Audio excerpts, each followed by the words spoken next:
Hello guys, and welcome to episode 2 of my Endless Legend playthrough, playing as the Broken Lords. And today we're going to be continuing our expansion, hopefully, with our new settler here that's building in Scathelm. Now, just before I move on, I just want to clarify something about the Broken Lords. Now, normally you use food in order to increase your population over time. But with the Dust Lords, what's so special about them is the fact that they can buy their population. That is their special ability. Every faction has their own special ability, and I will cover those in like other playthroughs, hopefully, if I get around to doing them. But in this one, our special ability is to buy population, because we are the Broken Lords. So anyway, I think everything is pretty much done. We're just exploring, really, and building this new settler. Now, another thing I need to do is get another stalwart so I can continue my faction mission. It's pretty important that you do continue with your faction mission to begin with, because it can give you some quite good rewards. This is going to be a lot of end turn skipping until we have this settler available. So we just continue up this direction, see what's up here. And that is a dead end. So we're going to need to research the ability to move on water, unless there is land down here. Now we have the Empire planned development. This is the first time I think we've seen this. Now we have 48 influence points. That's based on the amount of cities you have and how much influence each of those gives.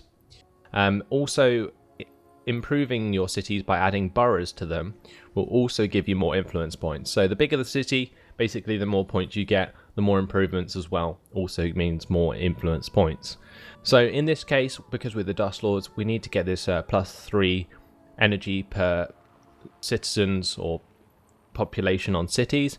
So we'll go with that. And you can see that's going to cost us 40 influence points to go that direction.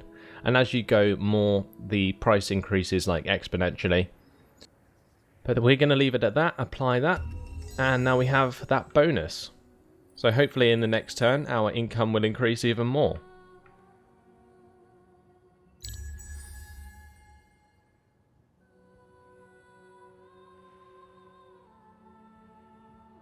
Now, what we're probably going to do with our next settler is place it in Dardagar.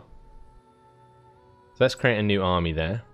You have to be careful about these Minotaurs by the looks of things, because that could be annoying. Hopefully that doesn't attack my settler in the next turn. We do have our hero here coming down. I might want to heal these units soon. But before I do, let's buy another population in Scathelm. And that will boost the production of the Gowran settlements. And we need to create the second one as well. And every time an assimilated faction is, or like one of these villages is built, basically, it will add another population. So you can see it says 3+0 at the top in the middle. And you can see the 0 is from pacified villages. And when you build these villages, that classes as pacified villages. You can also pacify them through other means like quests and so on. But I always find that, especially with the Broken Lords, just attacking the nations will be better in most cases. So let's continue. I'm probably going to want to heal my units.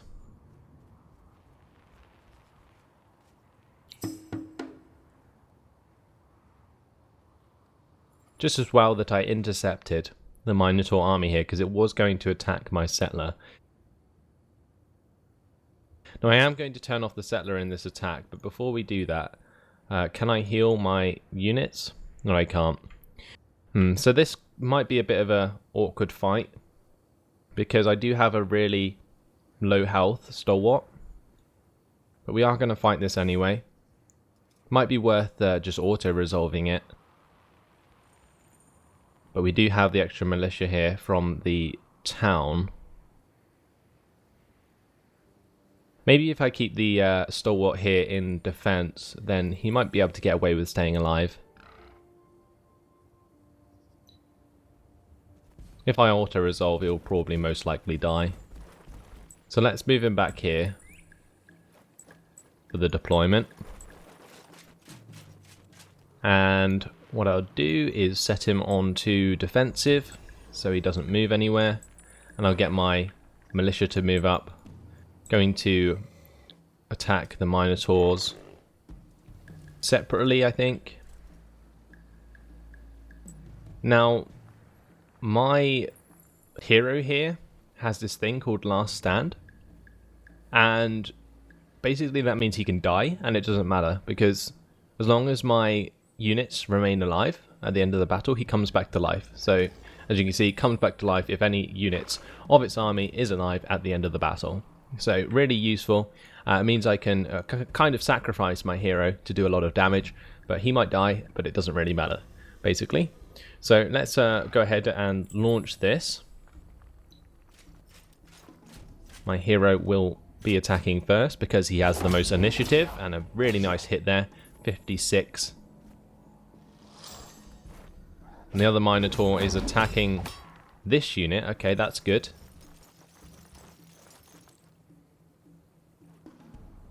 My unit retreating there. Make sure he doesn't have any orders. We'll just keep him as far away from the Minotaurs as possible. And nice, 2 hits on that Minotaur is going to kill it. So maybe we stood a better chance than I expected.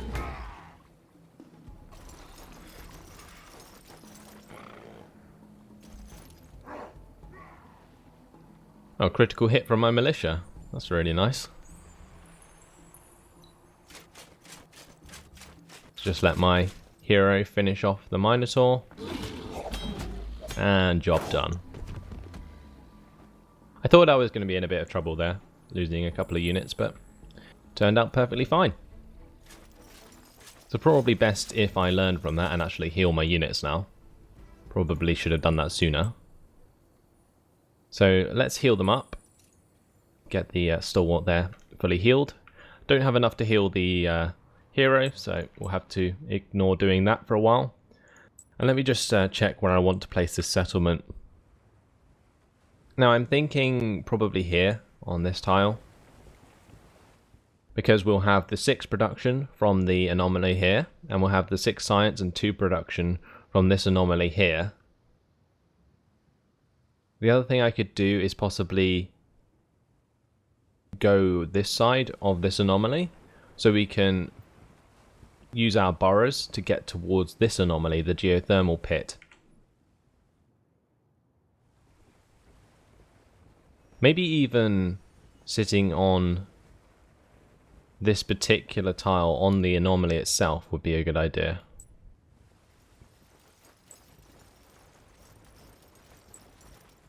Ah, that's annoying.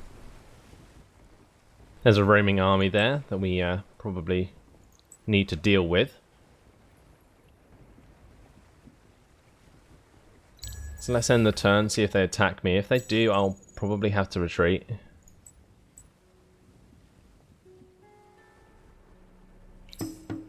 Unless I can get away with not having the fight at all.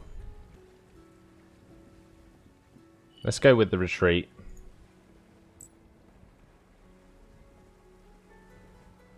And I'll probably move the settler out of the province for now. I'll heal up my hero. We'll make that one army, so it's a lot safer to move on from now on. And that will have to do. So the dust dredger is finished in this settlement, and what I might do is go towards the dust filtration next to improve the sea tile. Or actually, let's get the dye extractor first, because getting this resource is really important to boost our influence. So actually, I think I have enough to boost. No, I don't. Okay. So I need 15 to boost with spices. Spices is kind of pointless for me though, because it does give plus 50% food, which we don't use. The extra plus 5 approval on cities though is actually quite nice. Either way, I'm going to move on this army now. Going to heal up my settler there.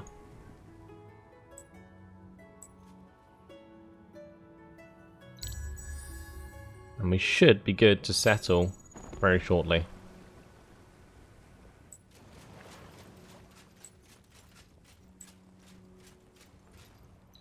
So we want to make the settlement here, I think. So I'm going to do just that.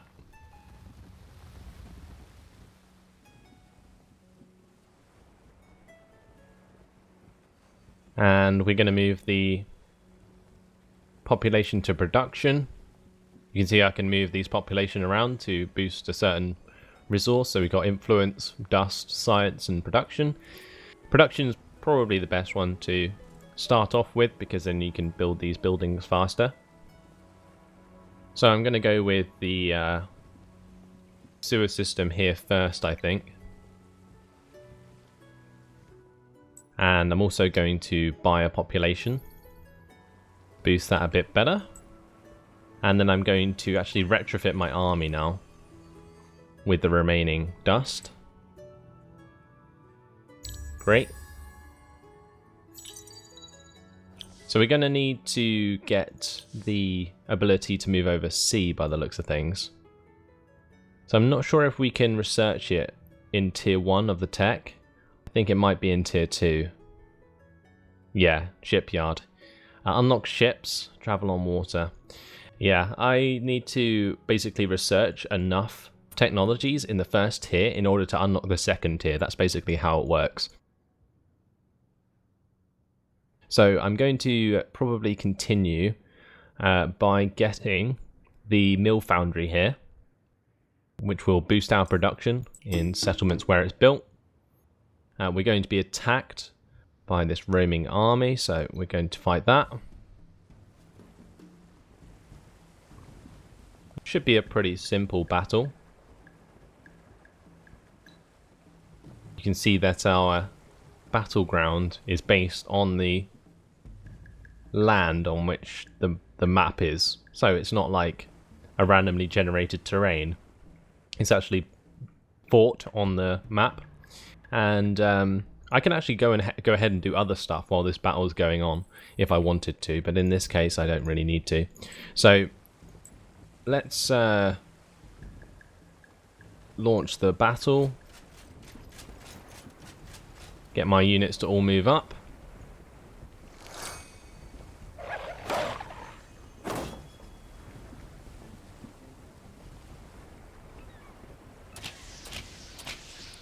So these are ranged units, but that does mean they're pretty weak. They only have 68 life.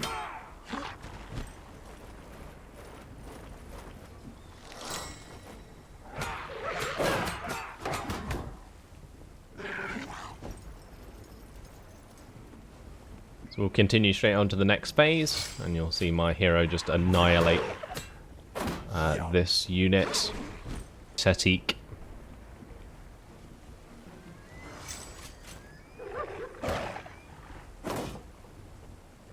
And that's one thing to note that I don't think I mentioned in the last episode, is that in these battles, no matter how damaged a unit is, it always does the same amount of damage. The damage doesn't actually decrease. And you can see there the effect of a unit dying near my own. I actually healed my units quite a lot there because I was in a one-tile vicinity of something dying.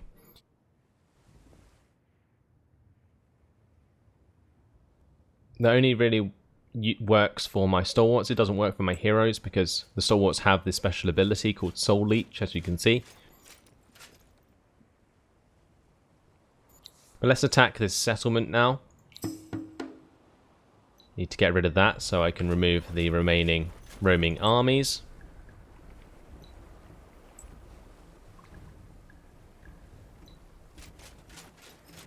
So So basically only one of their units can spawn because they don't have enough space to place all their units.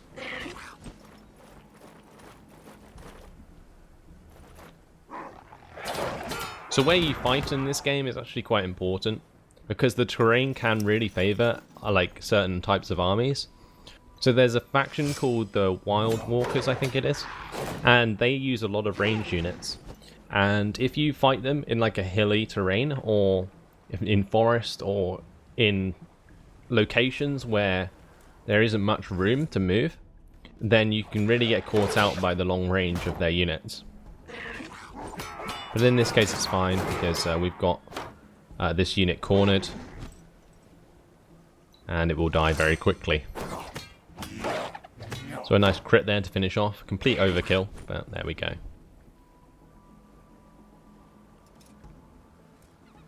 No healing that time for my stalwart.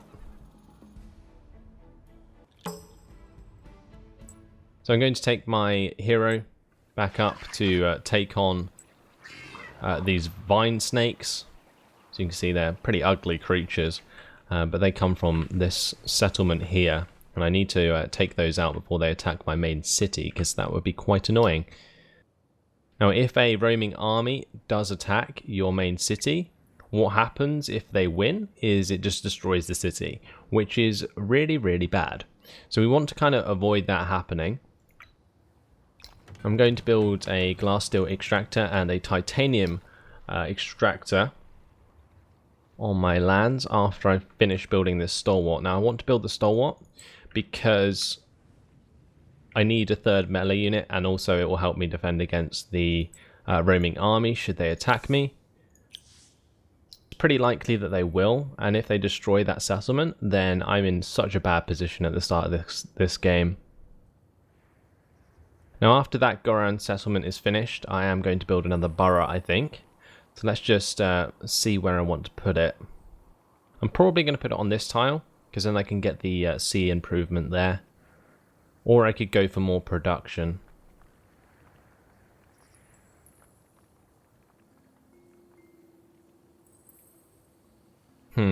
It's an interesting choice. I think possibly here would be best to begin with, and then putting one here would be good afterward. Because I get 6 production, 2 science, and 12 dust from placing the borough there. 7 production, 1 science, and 10 dust. So I get more production, but less science and dust. So yeah, let's go with that position. We'll put it on the rumbling stones.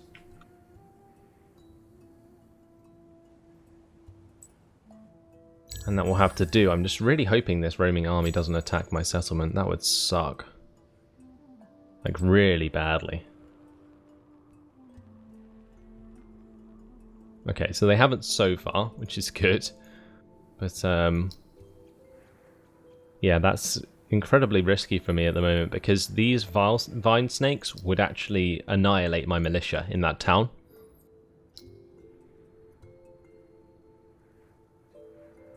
Now what we might want to do as well is build another settler. Now I'm not holding out much hope for there being any new land here until we get to tier 2, which is really annoying actually, because the idea of the Broken Lords is that they expand really quickly, and now we've broken into winter.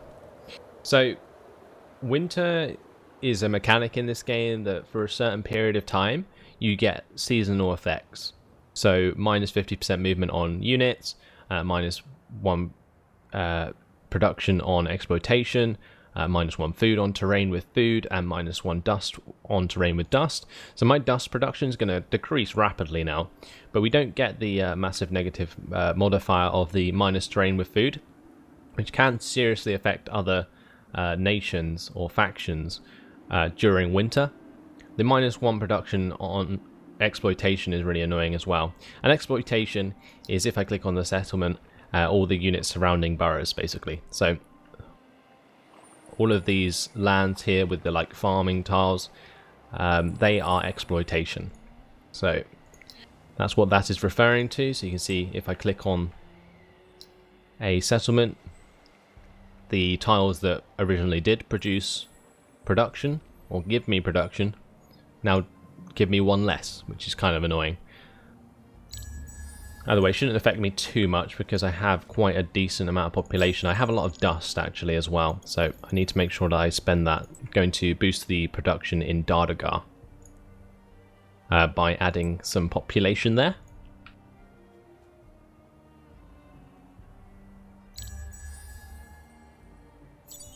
So that's going to finish its sewer system, and then I'm actually going to go for the Empire Mint there, and after that we will get the Jotus settlement. Now we need to assimilate a minor faction, but I'm not sure which one I want to go for. The Goran is actually quite a good one because the plus 5% life per pacified Goran village on units is actually really nice. That basically means it gives me 5% per village of that type that I control. So my units, if I get all 3 of these, will increase their health by 15%, which is a quite nice buff for your units.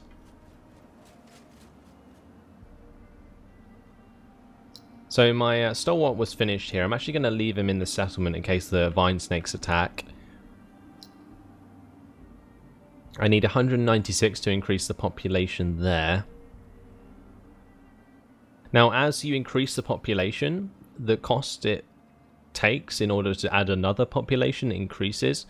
So you can see that because I've got 4 population here, it's going to cost me 258 to increase the population in this settlement. Whereas in this one, it's only 3, but I've got 3 plus 2, and the 2 from pacified villages doesn't affect the 3, so it doesn't increase the cost. So having regions with lots of pacified villages is really, really helpful. Anyway, let's continue. The mill foundry has been completed in research, so let's now go for the science here. We can get public library and geomic labs. And the vine snakes are here now, so we should have a battle against them soon. Going to heal up my hero and my stalwart, so we have full strength in order to attack them. And that should do nicely. Skathoun has grown. That's really nice. And summer has returned. Now you can see in the bottom right, just on the top right of the end turn button, how long each season is going to last. So it says between 15 and 35 turns. That was also there for the winter turns, and you can make that more accurate later on by building certain buildings. But in Skathoun here, we are going to build the dye extractor. And before I do that, actually, I'm going to get the mill foundry to boost my production even more in this settlement. Now I'm going to want to buy another population soon so I can expand the city. But I'll do that once I have more dust. So let's take out these vine snakes. And this is going to be quite a difficult battle, I think, because the vine snakes are really strong at the start of the game.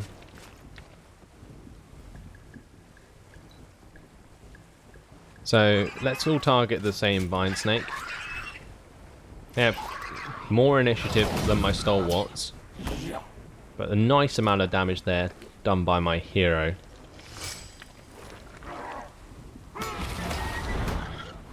And we got some really lucky hits there. The vine snake's doing pretty much no damage. The sound is so satisfying of them swinging their swords. This vine snake's dead. But you can see the sweep attack there is going to hit all of my units. Hopefully we get a heal from this. No, we don't. That's a shame.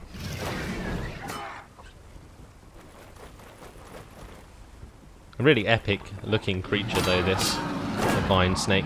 A nice crit there. And we should finish it off with my hero, although we are going to take a full sweep attack.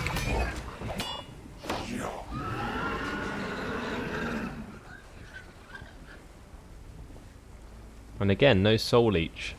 That's quite disappointing. By the way, a lot easier than I expected it to be. That gives me some nice experience. So let's go destroy the vine snake village here.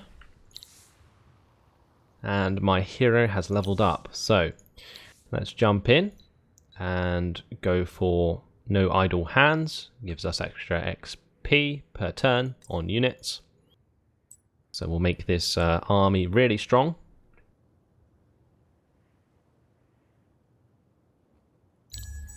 And we shall continue. So a lot of stuff being finished. Can I buy another population here? Yes, I can. So we're going to do that, and then we can get another borough. So I'm going to now place the borough here, like I said I was going to before, and then I can take advantage of the sea tiles. That will also give me a considerable amount of dust for doing that. Then after that we're going to want to get the dust filtration in order to take advantage of those tiles. And in Dardagar, I think we want to get the dust filtration as soon as possible as well. And the mill foundry, probably should get the mill foundry first actually, because boosting in production first, it will make everything after take less time to build. We are going to invest in a borough street as well, and we're going to place that on the anomaly there. That will give us access to a couple more sea tiles. So this settlement's going to give us a lot of dust because we will be exploiting the sea tiles. We can also attack the settlement now, so let's go ahead and do that. Get rid of these vine snakes once and for all. And also once we pacify these villages, we can assimilate the vine snakes if we want to in order to be able to build them. Because assimilating a faction also gives you ability to recruit their units.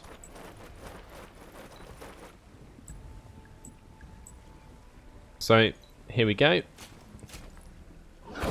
Hero stepping forward, stealing a nice chunk of damage there, 72 damage.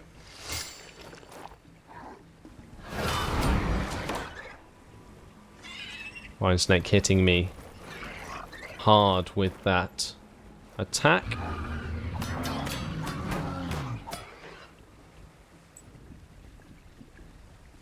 So let's move on. Just switch the stalwart to attack this vine snake because this vine snake's going to be dead, although it will probably do that automatically if it did die from the hero.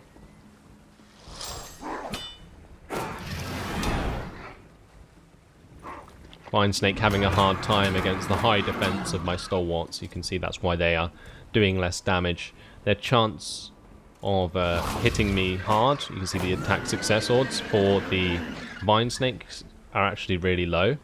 But for my hero and my stalwarts is really high. So that was a pretty simple victory for me. Now I'm going to move my units up to the top here, and as soon as I can move them on the sea I will do so in order to explore this new land above us. It's really annoying that we are restricted at the moment, but I just need to hurry up my research as quickly as possible in order to take advantage of the sea early on. So after this titanium extractor is finished, I'll work on the mill foundry. Then I will get the glass steel extractor up here. And we need to also build this pacified village. Okay. Then after that, I'm probably going to want to build a borough street, so not quite sure where I want to put it.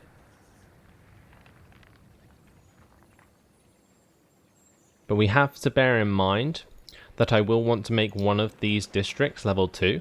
And in order to do that, one of the boroughs needs to be surrounded by 4 other districts. So we've also got to consider that while building up our settlements with the boroughs. But anyway, with that said, unfortunately, it has been my time. So hopefully you've enjoyed the second episode of my playthrough with the Broken Lords. I'm enjoying it as ever, and hopefully you guys are as well. So thanks for watching, hope you enjoyed it, and I'll see you in the next one. Goodbye.